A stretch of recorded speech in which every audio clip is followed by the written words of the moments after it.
अरे क्यों यहाँ ले जा रहे हैं अनुराग भदौरिया? ऐसा संकट भगवान ना करे कि आए किसी के सामने।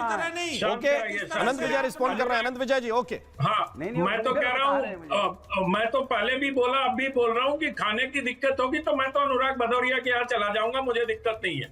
दूसरी बात, एक और गलत बात अभी आपके चैनल पर बोली गई कि सरकार अपने मित्रों को फायदा पहुंचाने के लिए बांग्लादेश को ऑयल सप्लाई कर रही है। ये लॉन्ग टर्म एग्रीमेंट का हिस्सा, अंशु जोशी जी से पूछ लीजिए। नुमालीगढ़ ऑयल रिफाइनरी से बांग्लादेश को एनर्जी सप्लाई करने का एग्रीमेंट 2023 में हुआ था और ये लॉन्ग टर्म एग्रीमेंट है। इसके तहत उनको सप्लाई दिया गया है और नुमालीगढ़ ऑयल रिफाइनरी जो है वो नवरत्न कंपनी है और सरकार की कंपनी है। इसमें ऑयल इंडिया का 66% स्टेक है और सारा जो है वो पीएसयू है। तो ये गलत बात है। विवान जी जैसे लोग, खैर विवान जी तो बोलते हैं, मैं उनकी बात को नहीं काटता। उनके पास भाई कहीं से आया होगा कागज पत्तर, वो बहुत दिखाते रहे, 10 साल से कागज ही दिखाते रहे कि इस नेता पर, प्रणब मुखर्जी पर इतना, शरद पवार पर इतना, इस पर इतना। तो मैं उनकी बात पे नहीं जाता हूं, लेकिन फैक्ट ऑफ द मैटर ये है कि नहीं, अगर फैक्ट ये है तो निवान को जवाब देना चाहिए भाई। वो आप तो कह रहे हैं कि आप अपने लोगों को फायदा, वो फैक्ट चेक कर रहे हैं अनंत विजय जी के पीएसयू सेक्टर की कंपनी है भाई। देखिए राम मोहन जी, हमारे देश में पीएसयू सेक्टर्स पे किन लोगों का कब्जा है आप सब जानते हैं। कौन कौन डीलर्स है, वो सब जानते हैं। अब आगे सुनिए, किस हद तक सरकार को बचाने की कोशिश की जा रही है। हम केवल इतना कह रहे हैं कि बड़े से बड़े देश ने इस स्थिति में अपने पुराने एग्रीमेंट्स को रिवर्स कर दिया। रशिया जो हमें डिस्काउंट देता था, रशिया ने मना कर दिया। विवान जी, एक देश में कहा जिसने अरे तो आज हम परिस्थिति पहुंची कहाँ है निवान, ये आप कैसे डिसाइड करेंगे घर पे बैठ के? ये तो सरकार का स्टॉक डिसाइड करेगा। मैं आपसे केवल, आपको मालूम है कि स्टॉक खत्म हो गया, सरकार के पेट्रोलियम मंत्री कह रहे हैं हमारे पास पर्याप्त डीजल है, पर्याप्त पेट्रोल है। मैं केवल इतना कह रहा हूं कि आप मुझे इतना बता दीजिए,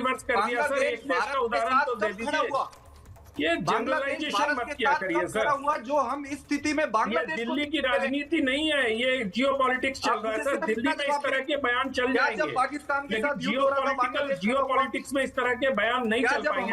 हमारे और कोई इंटरनल क्राइसिस हुआ, बांग्लादेश खड़ा हुआ हमारे साथ। आज बांग्लादेश के अंदर हिंदुओं के साथ बर्बरता हुई, क्या बांग्लादेश ने सुनी हमारी? क्या हमारे प्रधानमंत्री जी ने वहां के लिए कुछ किया?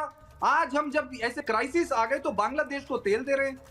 अरे कुछ तो लॉजिक लगाओ आप। भाजपा के लोग जवाब देंगे, मैंने तो आपको फैक्ट ऑफ द मैटर बता दिया क्या है। मग्न हो चुके हो, सब कुछ भूल चुके हो।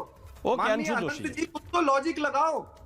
आज हमारे लॉजिक लगाए हुए रखने की जरूरत है। हाँ। अगर आपके पास एक्सेस तेल है तो अपने लोगों के लिए रिजर्व रखिए। बांग्लादेश को क्यों दे रहे हैं आप? हमारे देश के लोग भर देंगे पैसे, 90 रुपए 100 रुपए का तेल हमारे देश के लोग भर देंगे, बांग्लादेश को क्यों दे रहे हो आप? एक लॉजिकल आंसर तो दे दो आप।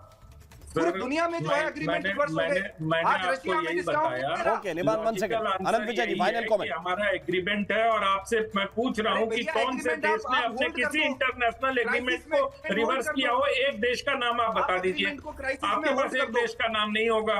ये सर सीलमपुर विधानसभा का पॉलिटिक्स नहीं है। सर्वाइवल से ऊपर हो गया क्या एग्रीमेंट? हमारे देश के सर्वाइवल से ऊपर हो गया एग्रीमेंट। अरे भाई, सर्वाइवल का संकट नहीं है, यही तो सरकार आपको समझा रही है और आप नहीं मान रहे हैं क्योंकि आपके पास कोई खुफिया इनपुट आया है कि भाई स्टॉक खत्म हो गया सरकार का। इसी अफवाह से बचने की जरूरत है। बहुत बहुत शुक्रिया, बहुत बहुत धन्यवाद। दर्शकों के लिए यही महत्वपूर्ण जानकारी है कि सरकार जो कह रही है उसकी बात पर अभी इसलिए विश्वास किया जा सकता है क्योंकि पेट्रोल और डीजल के दाम अभी स्थिर हैं, अभी बढ़े नहीं है। बाकी देशों में बढ़े हैं, हमारे यहां अभी नहीं बढ़े।